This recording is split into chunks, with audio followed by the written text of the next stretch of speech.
রাষ্ট্রীয় পরিবহন নিগম কোচবিহার ডিভিশনাল ম্যানেজারের বিরুদ্ধে বিভিন্ন অভিযোগ তুলে বিক্ষোভে সামিল হল উত্তরবঙ্গ রাষ্ট্রীয় পরিবহন তৃণমূল শ্রমিক কর্মচারী ইউনিয়ন। এদিন ডিভিশনাল ম্যানেজারের অফিস ঘরে তাকে আটকে রেখে তার ঘরের সামনে অবস্থান বিক্ষোভে বসেন তারা। তাদের অভিযোগ, ডিভিশনাল ম্যানেজার সংস্থার জন্য কোনো রকম কাজ ঠিকমতো করছেন না, গাড়িগুলো বেহাল অবস্থায় রয়েছে। তিনি সিআইটিইউ সংগঠনের সদস্যদের সাথে গোপনে বৈঠক করছেন আর তার লোকজন দিয়ে শুধুমাত্র তৃণমূল শ্রমিক কর্মচারী ইউনিয়নের সদস্যদের বিরুদ্ধে বিভিন্নভাবে হয়রানি করছেন। বিভিন্ন ডিপোতে জলের ব্যবস্থা নেই। তার মধ্যে বেশিরভাগটাই যে কটা আমার পক্ষে সম্ভব সেগুলো আমি তো মিটিয়ে দেওয়ার চেষ্টা করতেই পারি, কিন্তু কথা হচ্ছে আমি কোনো সাংবাদিকদের সামনে মুখ খুলতে পারবো না। এটা আমি এমডি সাহেবের কাছে পারমিশন নিলাম, উনি বললেন যে না, আপনি খুলতে পারবেন না, আপনি অথরাইজ নন। যদি ওনাদের কিছু বক্তব্য থাকে তাহলে সেটা আমার কাছে আসতে পারে। আজকে উনি ছুটিতে আছে, এমডি সাহেব বা চেয়ারম্যান সাহেব ছাড়া সমস্ত দিকে ম্যানেজার কোনো রকম কর্ণপাত করছেন না বলে অভিযোগ করেন উত্তরবঙ্গ রাষ্ট্রীয় পরিবহন তৃণমূল শ্রমিক কর্মচারী ইউনিয়নের সাধারণ সম্পাদক দীপেশ কুমার দাস। আগের ডিভিশনাল ম্যানেজার রিটায়ার করার পর, আগের ডিভিশনাল যেদিন ম্যানেজার রিটায়ার করেছিল সেদিন শ্রমিক কর্মচারীরা এক প্রকার কান্না করেছিল বলতে হবে। আগের ডিভিশনাল ম্যানেজার শ্রমিক কর্মচারীর হৃদয়ে ছিলেন, আর বর্তমান ডিভিশনাল ম্যানেজার এখানে দায়িত্ব নেওয়ার পর থেকে আমরা দেখে যাচ্ছি একের পর এক কুচবিহার ডিভিশনের অন্তর্গত 5টি ডিপুর গাড়ি বেহাল দশা। কর্মসংস্কৃতি এই ডিভিশন অফিসের শেষ।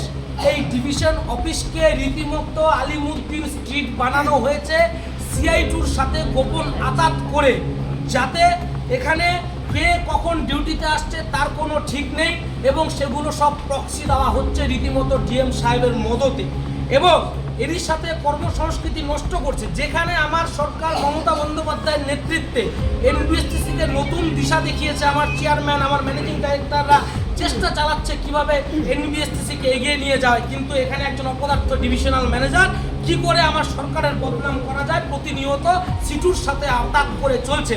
কারণ ওনার রিক্রুটমেন্টটা সিটুর আমলে, সিটুর সাথে সম্পর্কটা ওনার অত্যন্ত ঘনিষ্ঠ। শ্রমিক স্বার্থে কোনো কাজ আমাদের করতে দেয় না। 95% শ্রমিক কর্মচারীর সাথে নিয়ে এই মুহূর্তে আমি উত্তরবঙ্গ রাষ্ট্রীয় পরিবহন তৃণমূল ইউনিয়নের রাজ্যভিত্তিক সাধারণ সম্পাদক। শ্রমিক স্বার্থে কোনো সিদ্ধান্ত নেওয়ার আগে আমাদের সাথে কথা বলা তো দূরের কথা, উনি একটা ফোন করার কথা বা একবার ডেকে নিয়ে বসার প্রয়োজন মনে করে না। উনি কাকে নিয়ে বসে? উনি সিটুর যে জেনারেল সেক্রেটারি আছে গৌতম কুণ্ডুর সাথে ঘরে বসে গোপন আতাত হয়, এবং সিটু প্রভাবিত যারা এখানে মেম্বার আছে তাদের সাথে ওনার অনেক ভালো সম্পর্ক। আমার সদস্যরা যদি দেরি করে আসে তাকে অ্যাবসেন্ট করে দেওয়া হয়, সিটুর সদস্যরা পরে আসলেও তাকে প্রেজেন্ট করে দেওয়া হয়।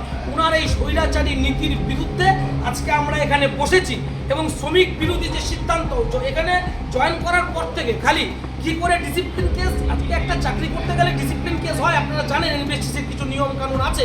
আমরা বলি শাস্তি সবাই পাক, কিন্তু শুধুমাত্র একটা ডিভিশনাল ম্যানেজার ডিসিপ্লিন কেস নিয়ে পড়ে থাকা কাজ নয়। গাড়ি চলছে কিনা, যাত্রীরা পরিষেবা পাচ্ছে কিনা, কোন স্টাফটা কি কাজ করছে, ট্রাফিকটা ঠিক মতো চলছে কিনা ওনার কোনো ধারণা নেই।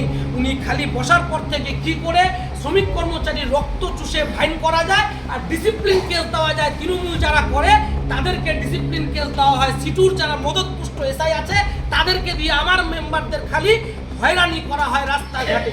এর বিরুদ্ধে সোচ্চার হয়েছে। আমরা এর আগে আমার প্রতিনিধি দল পাঠিয়েছিলাম ওনার কাছে, ওনাকে আমরা ওয়ার্ন করেছিলাম যে আপনি যদি এখনো না শুধরান, আমরা 20 দিন আগে একটা স্মারকলিপি ওনাকে দিয়ে গিয়েছিলাম, মুখে মুখে বলে গিয়েছিলাম, উনি লিপিবদ্ধ করেছিল সেগুলো।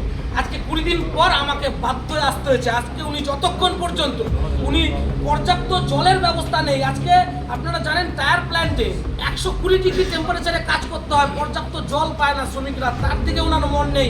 ওনার মন সিটুর দিকে পড়ে আছে। উনি খালি মনে মনে মনস্কামনা করে আবার কবে সিপিএমটা পশ্চিমবাংলায় ফিরে আসবে। তাই ওনার এই স্বৈরাচারী নীতির বিরুদ্ধে আজকে আমরা এখানে বসেছি। আর ওনার খালি সোমবার সকাল 12টায় আসবে, আর শুক্রবার দুপুর 12টার মধ্যে অফিস ছেড়ে বাড়ি, রায়গঞ্জে বাড়ি, খালি বাড়ি যাওয়ার ধান্দা। আজকে ওনাকে আটকে রেখেছি, বাড়ি যাওয়ার হবে না। উনি জবাব দিন কবে শ্রমিক কর্মচারী সুবিচার পাবে, তবেই ওনার আজকে এখানে নিস্তার হবে। না হলে আমি এখানে আজকে বসেছি, কোনো শক্তি নেই আমাকে আজকে এখান থেকে রোখে শ্রমিক স্বার্থে লড়াই করা। Bureau report, news metro.